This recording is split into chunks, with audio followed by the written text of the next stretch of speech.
until we finish the recitation. Sounds good? So, Bismillah ar-Rahman ar-Rahim. Who would like to start with the beginning of ayah 80? أعوذ بالله من الشيطان الرجيم فلما. And you read 4 ayat. Who would like to start? I'll have the brothers start today. Who wants to start on the brother's side? Surah Yusuf. Bismillah, mashallah, Allahu Akbar. It's your first time here, right? It's in this class, mashallah. Yes, it's Surah Yusuf. 80. 80. Yes.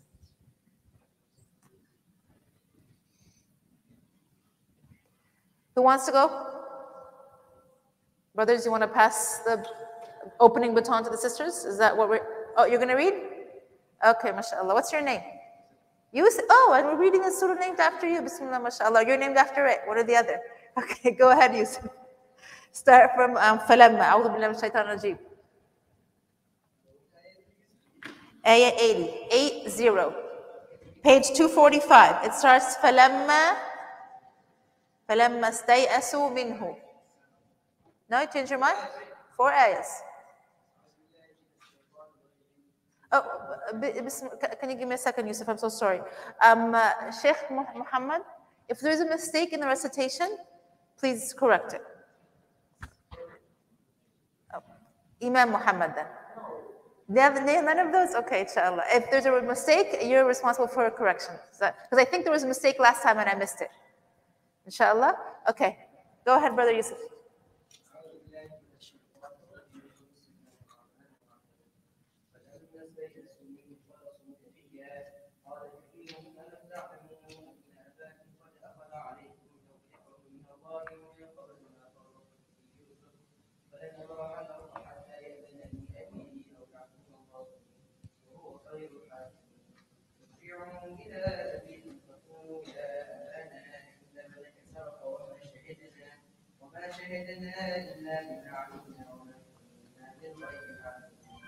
واسأل القرية التي كنا فيها والعير التي أقبلنا فيها وإنا لصادقون قال بل سولت لكم أنفسكم أمرا وصبر جميل عسى الله أن يأتيني جميعا هو العليم.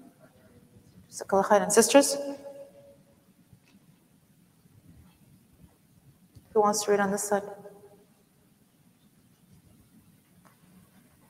Ala, you want to read? I called you Ala this time.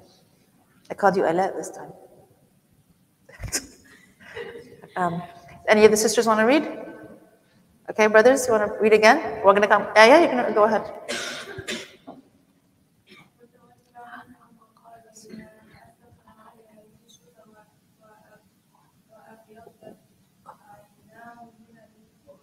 وابيضت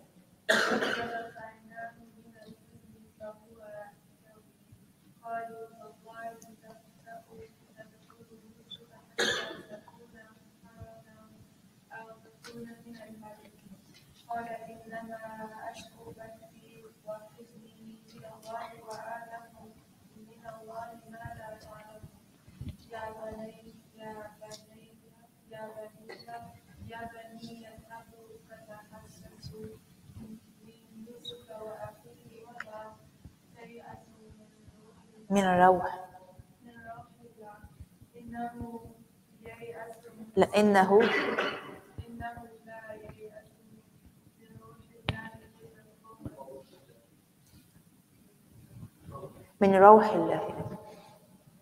Again, إنه لا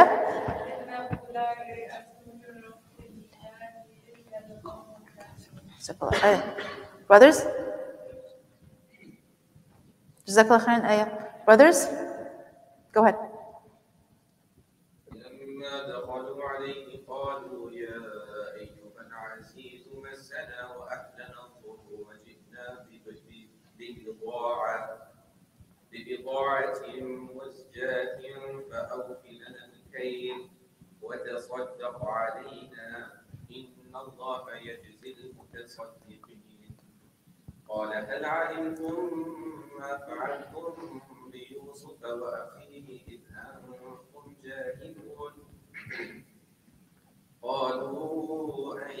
إنك لأنت يوسف قال أنا يوسف وهذا أخي قد من الله علينا إنه من يتقي ويصبر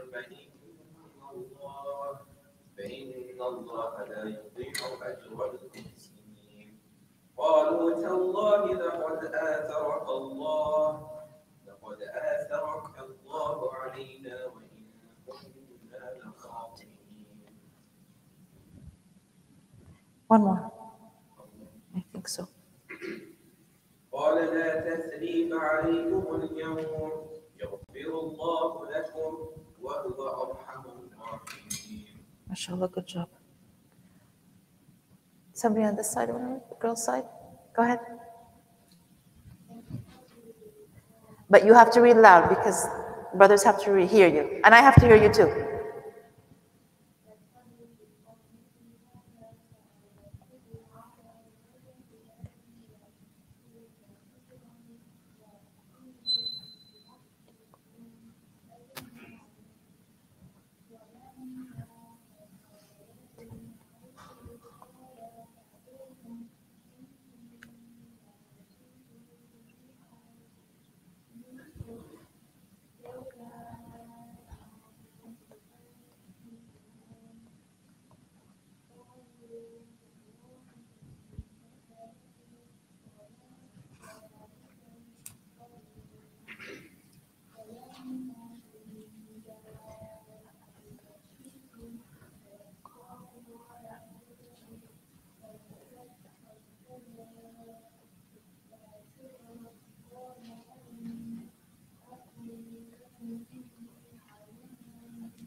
MashaAllah, Jazakallah khairan. Brothers? Go ahead, Anas.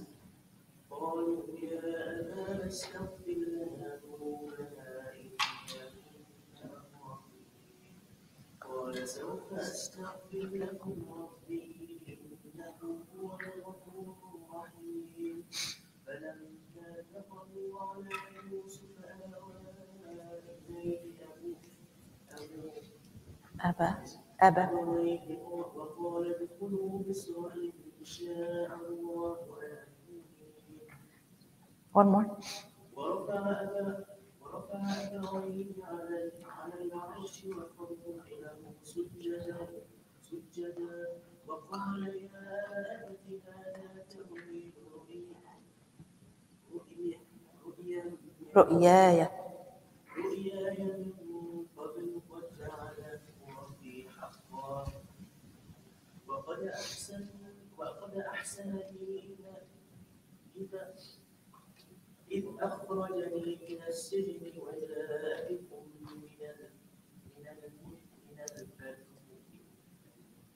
من البدو من بعد أن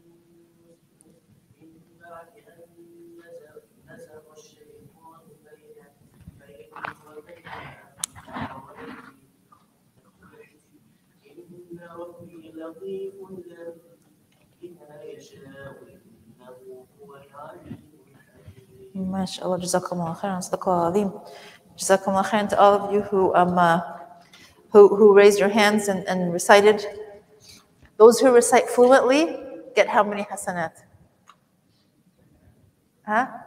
10 per letter. And those who struggle and struggle for the sake of Allah and are trying to recite they get more, right? So I want all of you to be courageous enough to say, I will read, even if you have to be corrected, even if you stutter over a word over and over. It's part of the learning process, and it is, alhamdulillah, very much rewarded. So for those of you who did not attend on Sunday, we will do a very, very quick review of the highlights of what we did on Sunday. Actually, to see also of those who attended how much they remember. It was a section of Prophet Yusuf's story when what happened in that part? When he got out of jail and yes, he came like the financial minister basically. Or maybe it was a combination of finance minister and agriculture minister, right? Taking care of what was being harvested and make sure that it is being well divided so that it would last for the 7 years of goodness. and again through 7 more years of hardship, right? That was a dream of the king, that they were trying to avoid the hardship and the starvation of the people. What did we learn from Yusuf in his position? What are some things that stay in your mind that you learned about Yusuf in that part of his life? Ala.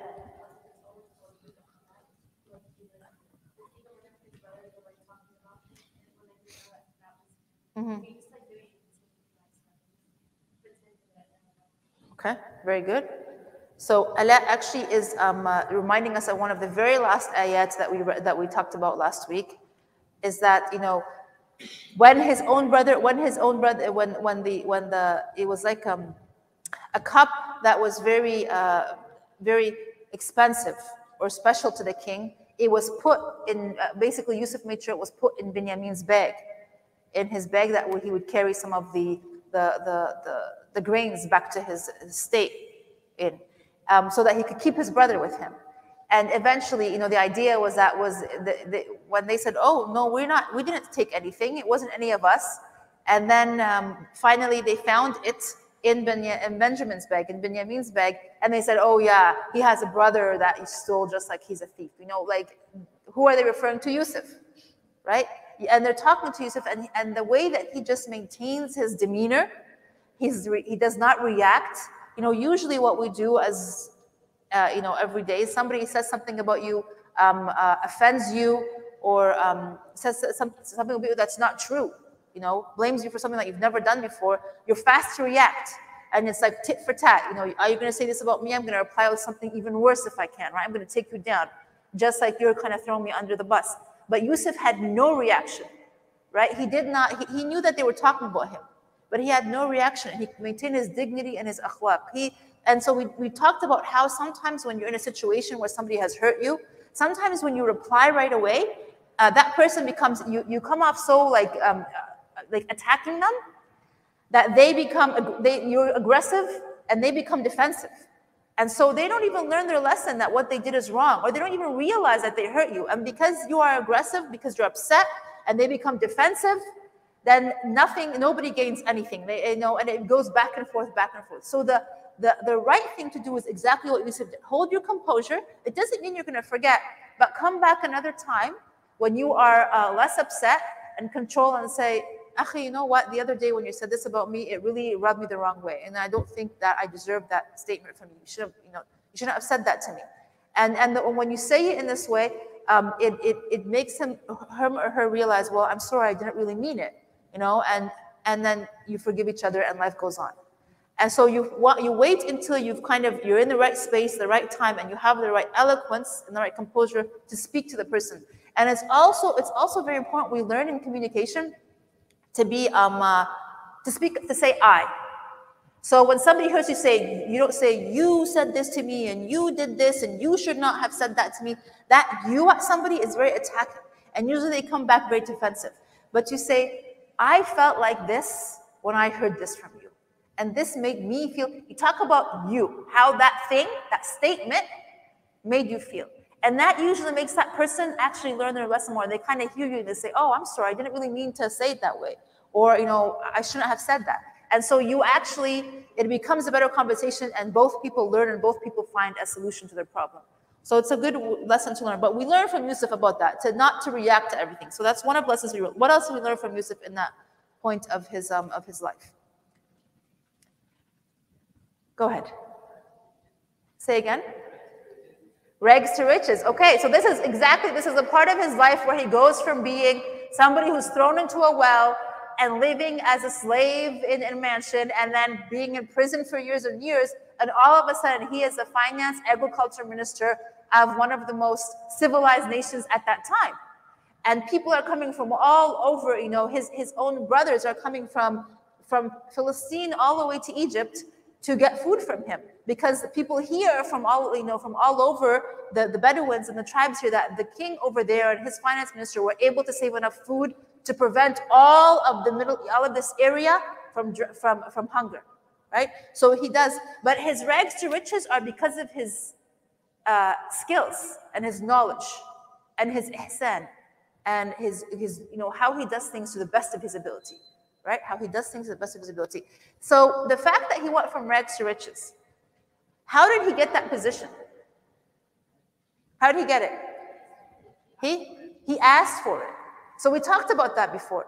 Many people say, oh, as Muslims, we have to be humble. We're not supposed to ask for leadership positions. We just always have to, act like, that when you ask for a position, that means, it's not a good part of your character. Why did we talk about that last time? I think this is an important part also. What did we learn about that? Is it okay to ask for position? Why and when? Your intention is very important. And you have the skill and the knowledge. So Yusuf ﷺ is a prophet, and he asked, he said, put me in charge of this thing, I will know how to do it right. Right? And his intention is to make the best situation for the people of Egypt and beyond. Right? So asking for a certain position, if you truly know that you have the skills and the abilities to do it right, and your intention is to do it for Sabilillah and to serve the creation of Allah, to serve the Creator through His creation, right? Taking care of the people around you. And as long as you maintain that, you understand that you have the best knowledge and the best skills, and you have the best intention, then that position is good for you. But part of being in a position also is renewing your intention regularly. Am I still doing this for Allah subhanahu wa ta'ala? Am I still doing this to serve people, to take care of others, to do the best for others? Or is it now making me feel good about myself? Do I now think that I'm the only one that can do this? So when these things, the shaitan starts playing with your mind, so renewing your intention is when you can maintain a leadership position in something. And also making sure that you maintain your skills, continuing your education, making sure that this thing that you're doing, you are at this point the best person to do it. And if somebody new comes to the community, somebody new comes into the space, they maybe have more creative solutions, they have the latest understanding of this system, then you have to be ready to say, you know what, my brother or my sister that just came new, I think they are now more qualified than I am. And I can pass on the leadership baton to the next person. And that, because my intention is for the best of society. My intention is not that I be a leader. So that's why renewing your intention and being very much aware of your intention. So this concept of muraqabah, being very much aware of your intentions and your actions and what you're doing, and ready to say, this person is now better than I am, or it's time for me to move on, and things like this. So this is when it is halal or permissible to ask for position. This is what we learned from Prophet Yusuf. So these are some of the major lessons that we learned from him in these ayat that we read, from about 55 to 80. Today, inshallah, we're going to start talking about ayah 80. So we know we know that when Prophet Yaqub allowed Benjamin to go with his brothers to Egypt, he told them, don't do what you did with Yusuf. You better not come back without your little brother, right? And they promised him, they gave him an oath. We promised that because when we take him with us, the king wants to meet him. The king found out that we have another brother, and he told us that he wants to meet all of us at one time. And he's not going to give us a lot of food unless we bring Benjamin with us. And we promise we will not lose him. We will come back with him. And when they get to Egypt, then Yusuf ﷺ has his plan, and he finds a way to keep Benjamin with him, right?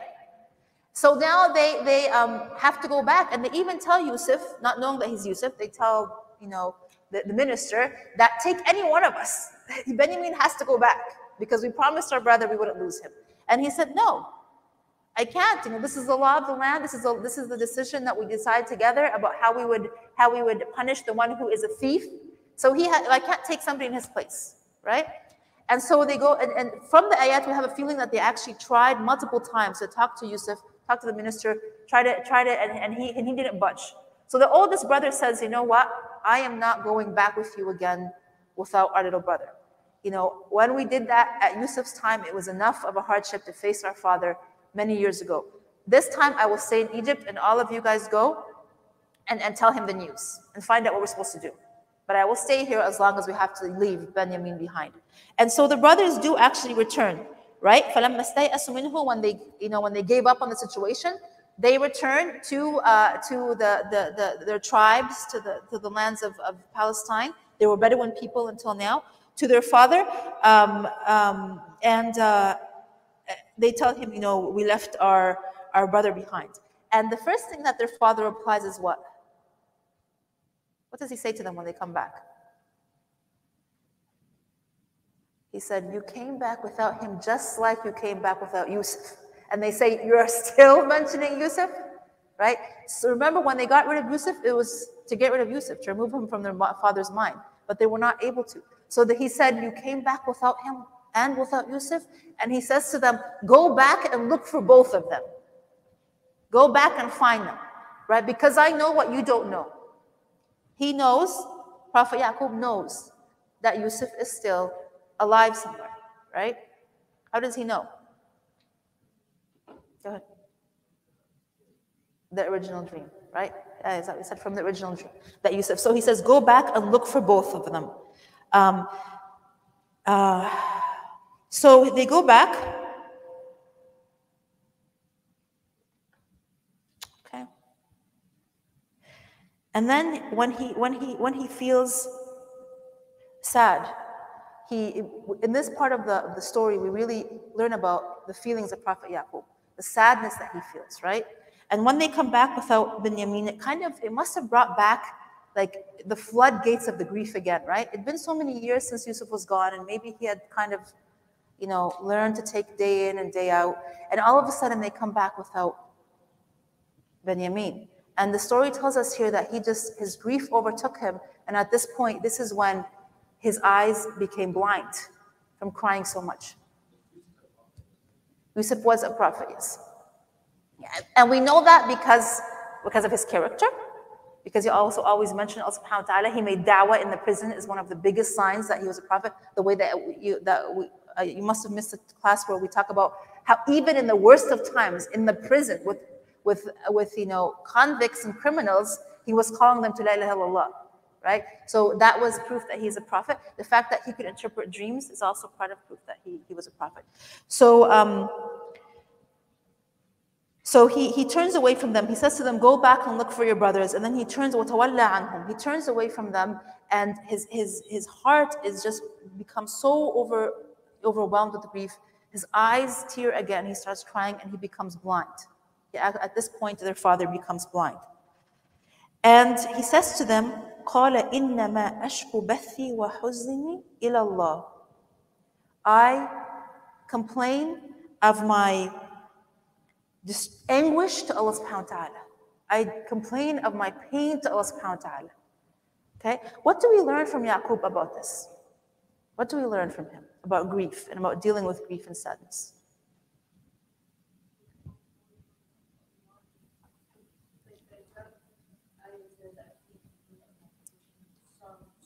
Mm-hmm. He's complaining. I complain of my anguish and my sorrow to Allah subhanahu wa ta'ala. Good. So always, when you're in pain, turn to Allah subhanahu wa ta'ala. Have that connection with Allah. Talk to him. Tell him subhanahu wa ta'ala. Complain to him when something hurts, right? So that Allah can help you deal with this grief that you have. What else do we learn from Yaqub about dealing with grief? Go ahead, brother.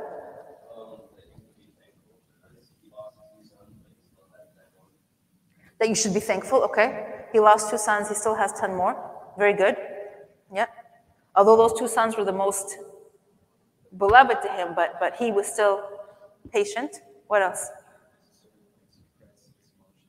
Good. Okay, very good. The human nature of allowing yourself to deal with grief.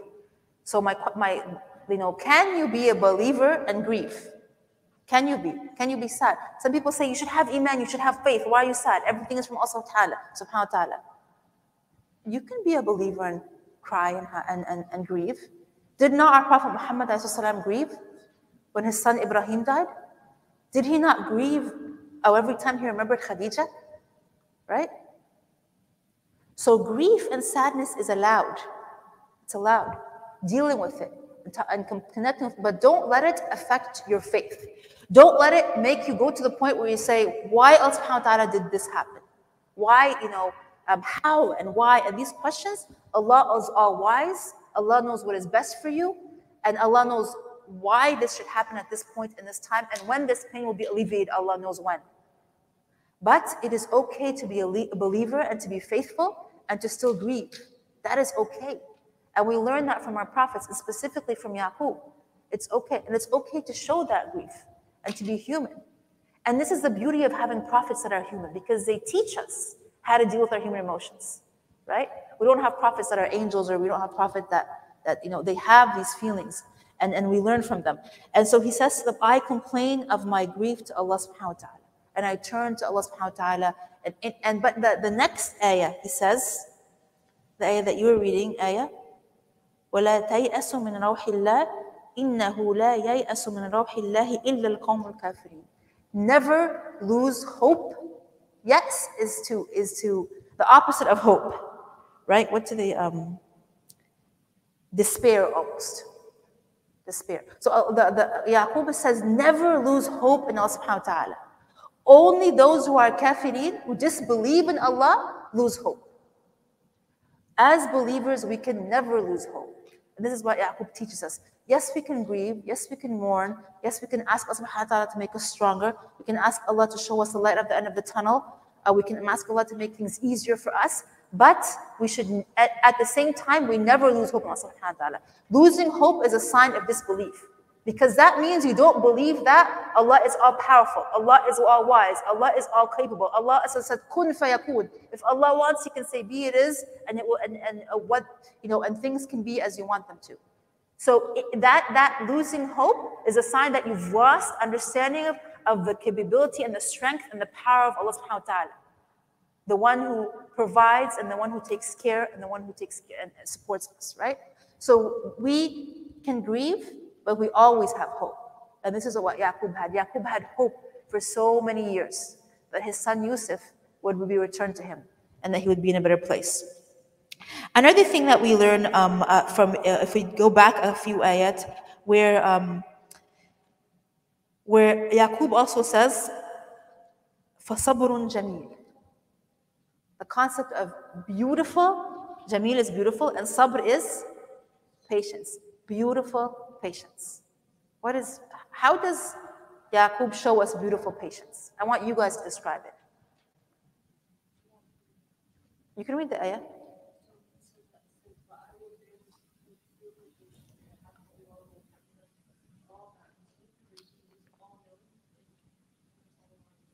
Good. What is sabrun jameel? We're talking about patience now. What kind of patience does Yaqub teach us about? Okay.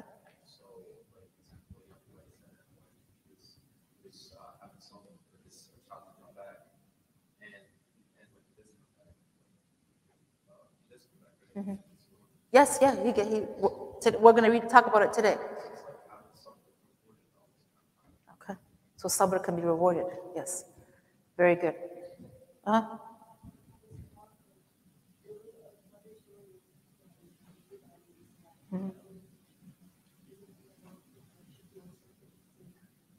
Okay.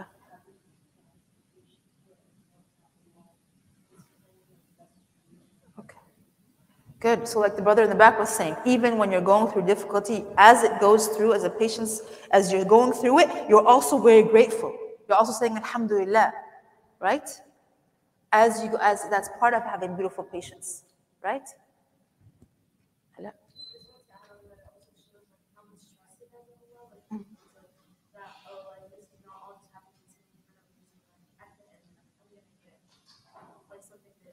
Good. So there's a connection between trusting in Allah subhanahu wa ta'ala, having patience in Allah's decree and trusting Him. Because that's ultimate trust. Knowing that Allah subhanahu wa ta'ala knows what's best for me. I trust Him and this test that Allah subhanahu wa ta'ala, and I'm going to pass this test. Right? So having the jameel, sabr is passing the test. So being able to say that everything will, inna lillahi wa inna raji'un, we belong to Allah and to Him will return.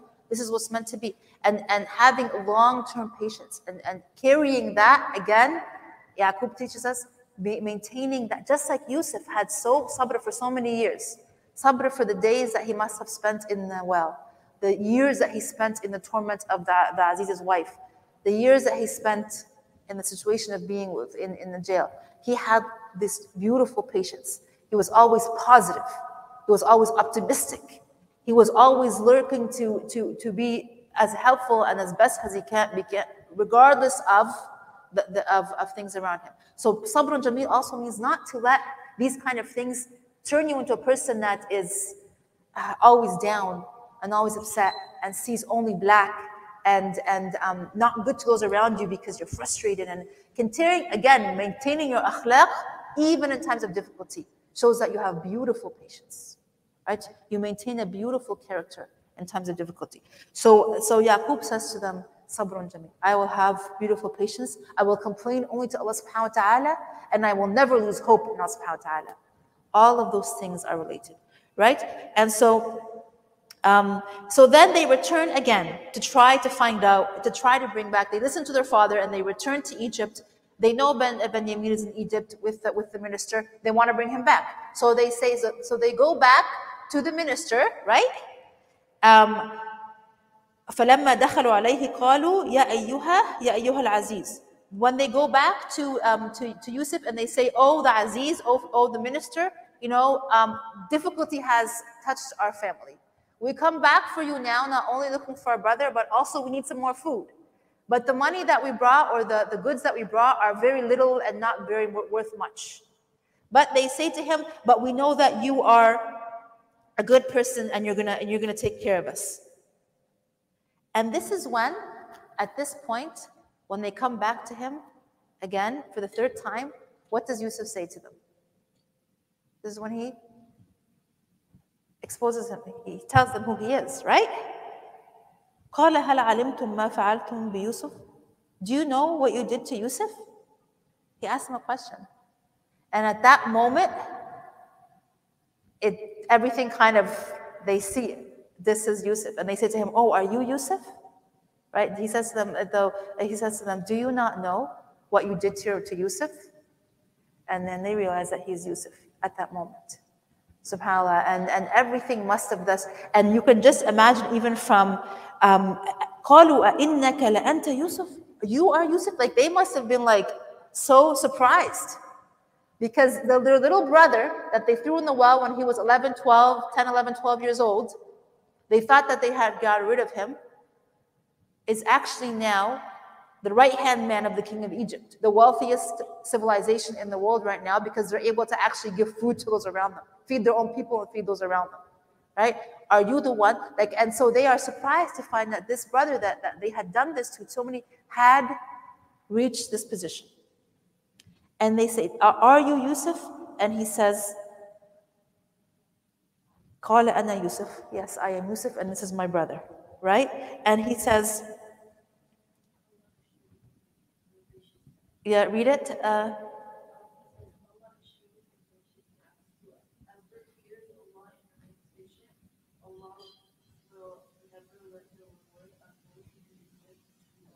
Exactly. So Yusuf says, he knows that they're surprised because they can't even believe that their brother who is now in this position. And so the first thing he says to them, it's, I didn't get here because I had this and I had that and I know this and I know that. He says to them, for surely Allah has been gracious upon me. It's Allah subhanahu wa ta'ala that gave me this position. I'm here because of Allah subhanahu wa ta'ala. So always associating everything, all the good, to Allah, back to Allah subhanahu wa ta'ala. Not to the fact, and he says to them, those who are patient and those who have taqwa. Those who have taqwa and those who have patience, right? Those who are always aware of Allah subhanahu wa ta'ala and they have sabr. Allah never, لا يضيع أجر المحسنين. Again, the word muhsinin. Allah never is lost the reward of the muhsin. This is, I think, number 5 or 6 time that the word al-muhsinin is mentioned in Surah Yusuf in regards to Prophet Yusuf. As long, and we've said this before, as long as you maintain your ihsan throughout the trial and tribulation, Allah will reward you. Part of being muhsin is being conscious of Allah subhanahu wa ta'ala. Part of being muhsin is having that beautiful patience and knowing that Allah never will lose your reward. You are rewarded. Be you get rewarded in this dunya by something great happening to you, by getting to some position, by getting some wealth, by being very healthy, by being very famous, or even better, by being rewarded in the akhirah, right? Allah never loses, it is never lost, the patience and the struggle of those who go through the patience with dignity, with ihsan. and a beautiful character. So Yusuf tells them right away, this has nothing to do with me. Just like when he was telling his friends in the jail, what did he tell them when he was going to interpret their dream? Allah gave me knowledge. Yeah, the ability. I'm not interpreting your dream because I have some sort of magical power and I'm all, and I'm all. When they ask him, the first thing he says, this is Allah's benefit on me. This is Allah's ni'mah on me. This is always knowing. So we learn from Yusuf here that we're always attributing everything good, not to your hard work and your studying and your brains and your muscles and your. No, all of this has nothing to do with you. It has to do with Allah subhanahu wa ta'ala choosing to bless you with this thing and watching to see what you're going to do with it. When Allah subhanahu wa ta'ala chose to bless Yusuf with the ability to take care of crops and decipher dreams, Yusuf showed us that with this knowledge, I'm going to serve humanity. I'm going to take care of the people. It's not going to be, Allah blesses you with something, He blesses you with a ni'mah and the rizq and ability, and then Allah watches to see what you're going to do with it. How you're going to use it for the best of those around you, right? So this is what we learn from Yusuf, subhanAllah, when he first meets his brothers, and his brothers they almost feel ashamed, like after all of this, now Allah subhanahu wa ta'ala has made you better. Now we're coming to you begging for food. We're coming to you asking for you to give sadaqah for us because the money that we brought and the crops, it's not worth much, and we're hoping that you're going to give us more food than what we have to trade, right? And there's a sense of like humility and like embarrassment almost, right? That subhanAllah, after all of this is where our little brother is, and this is where we are. And them, I'm sure, having thought about their actions and their intentions and the fact that Allah, what Allah has written for people will happen, and that you cannot stop the plan of Allah subhanahu wa ta'ala. They could not stop Allah's plan because Yusuf was going through his life as was planned for him by Allah subhanahu wa ta'ala. Then they're worried about how he's going to deal with them. What would most normal people do at that situation? Right? Punish them somehow. Yes, I'm in this position now, but everything that I went through? I lost my childhood with my family. I grew up alone in a foreign land. I had to learn to deal with all these difficult situations. How am I going to punish you? Look what you put me through. What does Yusuf do? Remember, he's a Muslim. لا تثريب عليكم اليوم. There is no blame upon you today. Who else quoted Yusuf? Who learned from Yusuf? Go ahead, brother. Prophet Muhammad, he says the same thing when he returned to Mecca. His own people were worried. The people in Mecca, the Quraysh were like, after, now Muhammad when he left us, he did hijrah, he was weak, right? Now he comes back with thousands of men in an army and takes over the land that we pushed him away from. What is he going to do to us, right? And they're worried about how he might punish them. And he says, there is no blame upon you today. He learns from Prophet. So this is just incredible. Like, are you guys all with me? This kind of character that you learn to forgive. You don't necessarily forget because you have memory of everything that you went through, but you don't carry it anymore. Because when you carry hatred and spite and revenge in your heart, who does it hurt? Yourself, your own self. Yusuf would not have been able, Allah alam, to reach this situation and this ability and this strength if he had harbored those feelings. It would have held him back. These feelings hold your heart and your mind and your ability back. You have to be able to forgive, right? To forgive somebody, and that's exactly what he does. And it is a beautiful, beautiful way that Yusuf, and then he even, not only does he say there's no blame to you, but he even does what? Makes dua for them. May Allah forgive you. He makes dua for his brothers. After they, when the very first session that we had, we kind of tried to close our eyes and imagine how Yusuf must have felt as a young boy in the pit of this dark well in the middle of nowhere. The fact that he had went with his brothers for the first time, thinking that he's going on this huge outing, and they're going to eat, and they're going to play, and they're going to have a picnic, and just excite. You know, all of a sudden, they turn their back, and that was just the beginning of everything that he went through. And now he says, may Allah forgive you for what you did to me. Calm and collected, right? And trusting Allah subhanahu wa ta'ala, and knowing that this was all meant to be, and everything is going to be okay. So he not only that he forgives them, and he makes dua for them, right? And he says to them, go get your family, go get your father, go get my parents, and come back, right? And so subhanallah, his brothers, they go back, and he tells them also, take with you what? A shirt. Remember when they pretended that they killed Yusuf?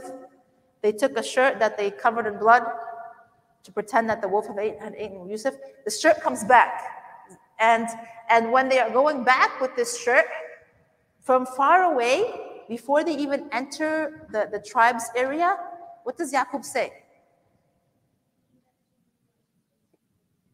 I smell Yusuf's fragrance. I smell Yusuf's fragrance. His father has been waiting for his son for so long, right? And his people said, like, are you insane? It actually, the ayah says, like, are you going crazy or something? Like, what do you mean you smell Yusuf? Right? Yeah, it says, are you lost in your delusion? Right? Like, and subhanAllah, but Yaqub knows better. And they come back with the shirt, and they give it to Yaqub, and they put it on his eyes, and he gets his eyesight back. And that's when they collect themselves as a tribe, both his parents and everything, and they go back to Egypt.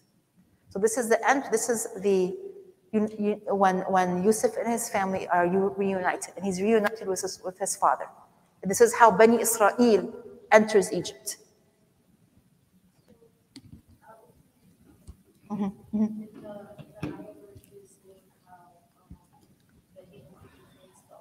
He said,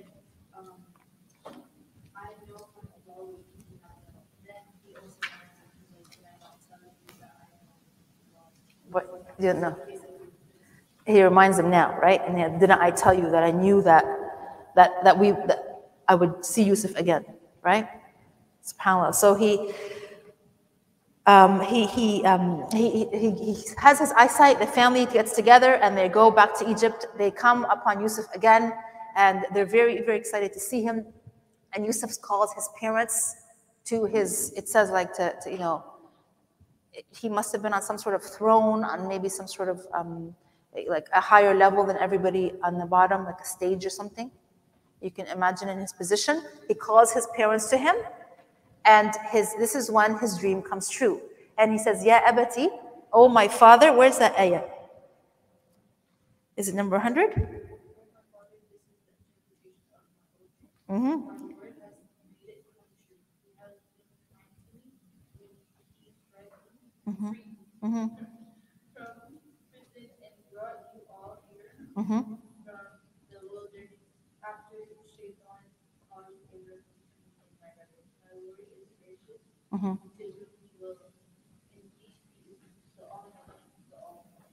Exactly. قال يا أبت هذا تأويل رؤياي من قبل قد جعلها ربي حقا. Oh my father, this is the manifestation of my dream that I had way back when, and that Allah has made it true. You know, Yusuf is, subhanAllah, very, very happy. And so, you know, we from the beginning sessions that we had, we talked about having that dream and pursuing it and going for it, having that goal. This dream was always at in front of Yusuf's eyes, right? Nothing was going to take him away from this. He knew that his father had taught him that this means that you're going to be a prophet, that you're going to be a great man, that you have great purpose, right? And other people will follow you. And so regardless of, you know, we talked about, for example, the promiscuity and the situation that he lived in the house of the Aziz. That didn't make him lose his goal. Him having to deal with being with criminals for so many years, didn't make him lose his dream. We need to learn from Yusuf to dream big and to have trust in Allah subhanahu wa ta'ala, and to know that Allah subhanahu wa ta'ala is capable of all things, and to have that dream always in front of our sight, and to not let any of the things in the world that we live in now, the Western society that we live in, make us skew from this path of pursuing that which pleases Allah subhanahu wa ta'ala. Going towards doing something that is pleasing to Allah subhanahu wa ta'ala. Leaving your legacy, leaving your mark, doing the thing that Allah subhanahu wa ta'ala is going to ask you about. And you say, yes, Allah subhanahu wa ta'ala, you blessed me with this ni'mah, you blessed me with this ability, and I did my best.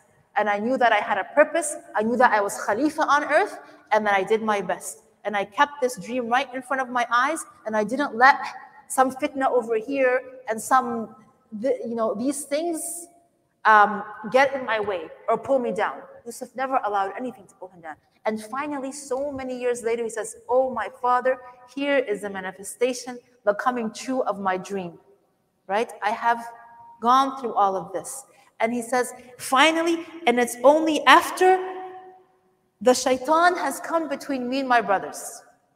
First, he says, all of this goodness is from Allah subhanahu wa ta'ala, and whatever difficulty I went through, it's because the shaitan came between me and my brothers. Again, this is from Yusuf's, his character, right? His character. Who else was like that? We talked about which other prophet kind of used the same kind of language when he was going through a test? Very good, Prophet Ayub. What does he say? Or how does he show the same character?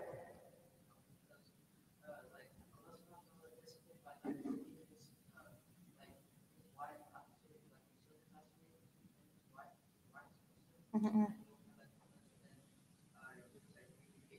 Mm-hmm. And what does he say? He doesn't blame, these prophets, they don't blame their difficulties on Allah subhanahu wa ta'ala. They blame it on the shaitan. It's from their humility and their character in dealing with their creator, right? All that I went through is a shaitan came between me and my brothers, right? And I asked Allah subhanahu wa ta'ala to protect us from the shaitan and to forgive them, right? And Allah subhanahu wa ta'ala actually forgives his brothers. And his brothers, it is believed that they actually became like prophets. We know in another ayah is they called al-asbat. That word that's used is actually the description of Prophet Yusuf's brothers. Allahu alam, some of us didn't say that, right? And so Allah forgives them, and Allah is capable of forgiving all things. That's what we learned from this surah. There's an ayah also that the Prophet Yusuf says, Allah is all merciful and all and kind. Azizun Rahim. Where is that ayah? Who's going to find it for me? Innahu huwa al-ghafur rahim. Very Allah is the one that is forgiving, and he's all merciful. So regardless of the extent of the mistakes, this is actually 98, right? Regardless of the magnificence of somebody's mistake, Allah subhanahu wa ta'ala can forgive, right? Allah can forgive. And actually, there is no point, like I mentioned before in the surah, in which Yusuf's brothers are mentioned in a negative sense. Like never does Allah subhanahu wa ta'ala or Yusuf call them liars or call them evil or say, they are never, if you read the surah, they are never described like that at all. Because we always have hope in people's goodness. That's what we learn from Allah. And we should never label, even if people are doing things that are unacceptable, that are evil, that are wrong, we say, what they did is wrong.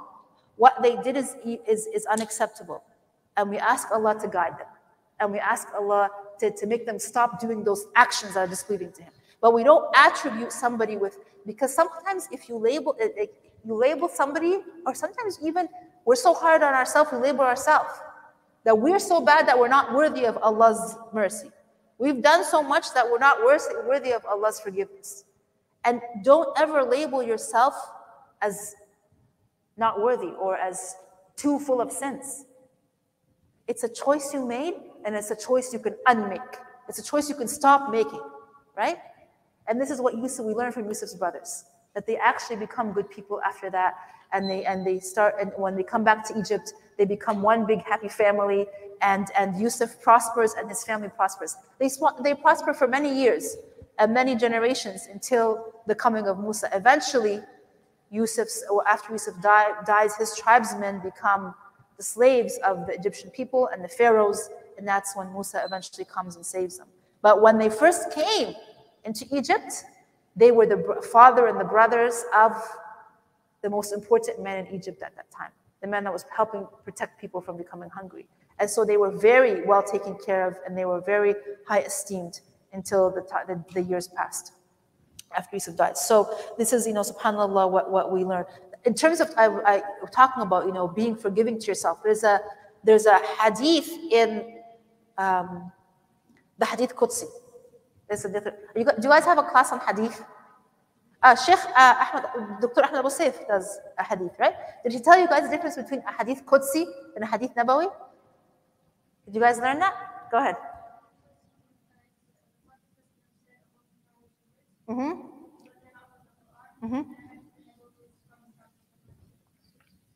His own words, right? Although he never makes mistakes, he never says things that are like, what he says is actually filtered by Allah subhanahu wa ta'ala. It's always true. But Hadith Nabawi is the Prophet Muhammad's words, when his companions or his wives, his family members, how he speaks. Hadith Qudsi is him saying, Allah says this to you, right?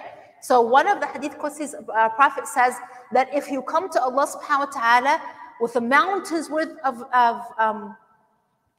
sins, He forgives you as long as you ask for forgiveness. And if you come to Allah subhanahu wa ta'ala from the amount of sins from the east to the west, He forgives you if you ask for His forgiveness, right?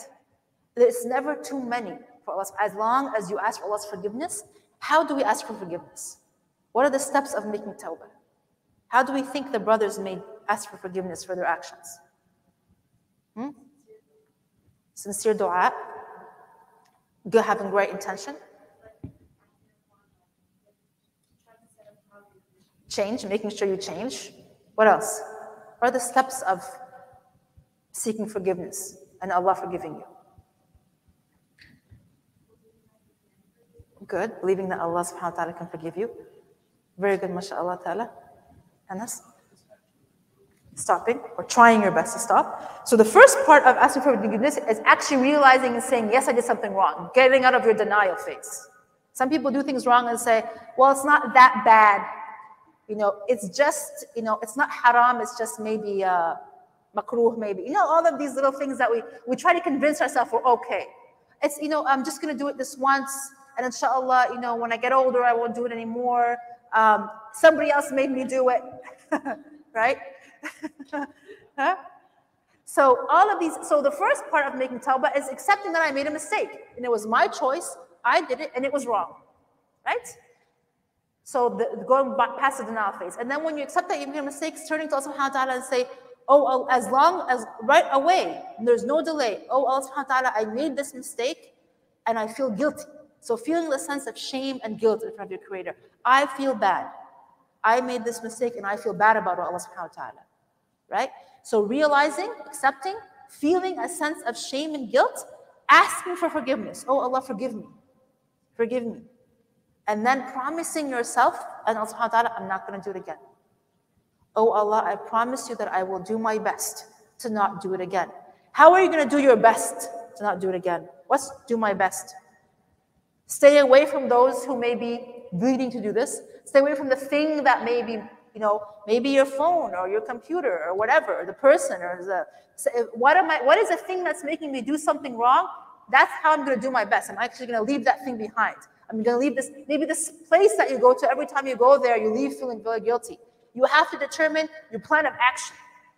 You can't just say, I'm never going to do it again. Well, khalas. That's you have to have, how am I going to make sure I don't do it again? However, humans are human. And Allah knows that although you accepted your mistake and you felt guilty and you asked for forgiveness and you promised that you're going to make changes in your life, you might fall into the same mistake. And this cycle repeats itself. Allah created us to make mistakes and to ask for His forgiveness. If we were perfect, then He would have gotten rid of us and made new people that make mistakes and ask for Allah's forgiveness. It's part of being human.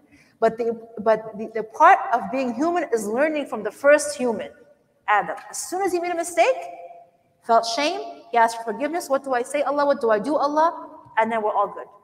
And so, subhanAllah, this is also what we learn from seeking forgiveness, and how Allah subhanahu wa ta'ala was able to forgive, and Yusuf was able to forgive the actions of his brothers. One last thing, what time is it?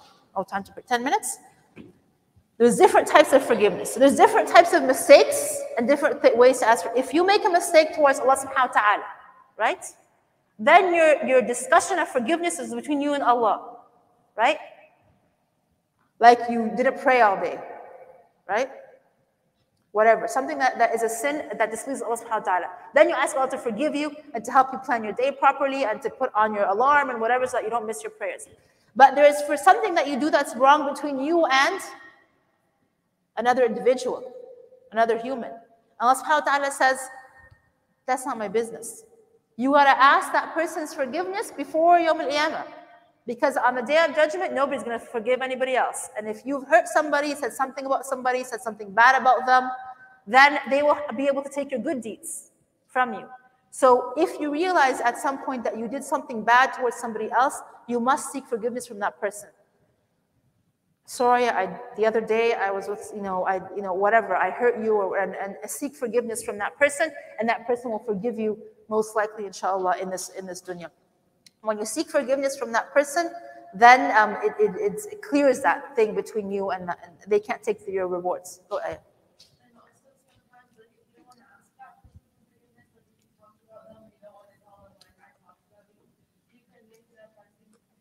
Yes, to the same people. You said something bad about somebody to a group of people, you say something good about that person and praise that person to the same group of people. Right? And you say, I should not have said that about them, I'm mistaken about them. So trying to make up your mistake towards somebody else.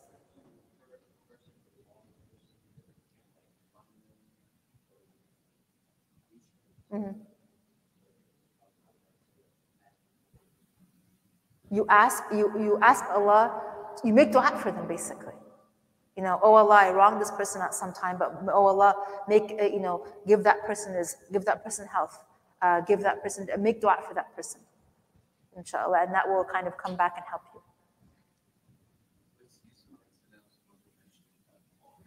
Yes, it says when they came back, abati, it says both his parents. Yes. No. It does say in the transition of his parents, they don't exactly say it was his brother, but I don't know. It was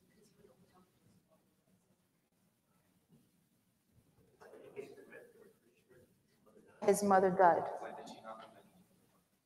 Because it said that his dream says the sun and the moon and my brothers. And the sun and the moon and his brothers. This is a very good question, actually. Maybe I don't want to say anything, but he does have a stepmother, the mother of his brothers. Yeah. If his mom was there. His mom was there. Yes, it is said that his mother died. We need to ask Sheikh Ahmed Abu Saif. Yeah. Was it actually his mother or his stepmother that was? Yeah, we have to ask who. But it says my parents and my brothers. Anything else? Good questions, mashallah, guys. You guys love to stop me on questions. It happened to me more than once in this class. It means you guys are on top of your game.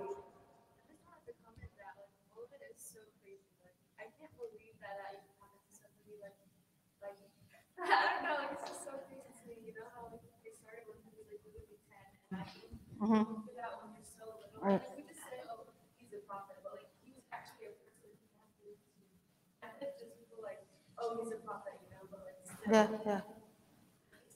Why is this story? This goes back to why Allah subhanahu wa ta'ala put the story in the Quran. Why is the story in the Quran? In so much detail. Because Prophet Muhammad was going through a hard time. Allah was telling him, you're going to be okay, just like Yusuf. And that there are believers until the end of time that will go through a hard time. And Allah is telling us, you're going to be okay. Right?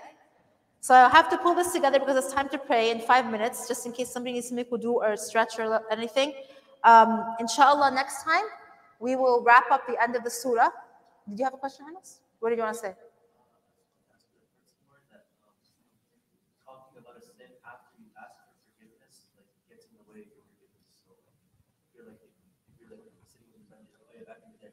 Yeah. It can. It depends. It actually, it can if it's defined by your intention. Defined by your intention. So sometimes you hear some speakers will say, before I became a Muslim, I used to like be a gangster or whatever, right? And so he's teaching people. You guys have never heard that before? Yeah. Yeah. So this is them, and their intention is not necessarily to flaunt that, I used to be bad. It's just to say that you can make a huge change. It's your intention. But if your intention to say, if the way you say it, I used to do this bad thing and get away with it is because you're showing off, and this is the modern culture. Being bad is a show-off thing, like being like, right?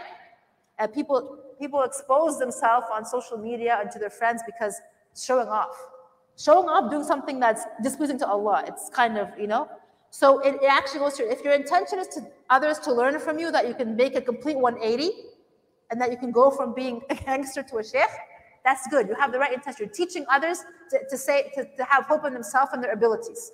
But if your intention is to show off, well, then that's a whole different story. Your sin can get in the way. Because part of the asking for forgiveness is feeling really bad about it, like disgusted with yourself for displeasing Allah. So if you're showing off, that means you're not disgusted with yourself, right? Does that make sense, Anas? Yeah. That's a good question. Jazakumullah khairan. So inshallah, I'll see you guys next week. We're going to wrap up the surah, inshallah. And we'll go from there. سبحانك اللهم وبحمدك نشهد أن لا إله إلا أنت نستغفرك ونتوب إليك. بسم الله الرحمن الرحيم والعصر إن الإنسان لفي خسر إلا الذين آمنوا وعملوا الصالحات وتواصوا بالحق وتواصوا بالصبر. السلام عليكم ورحمة الله وبركاته.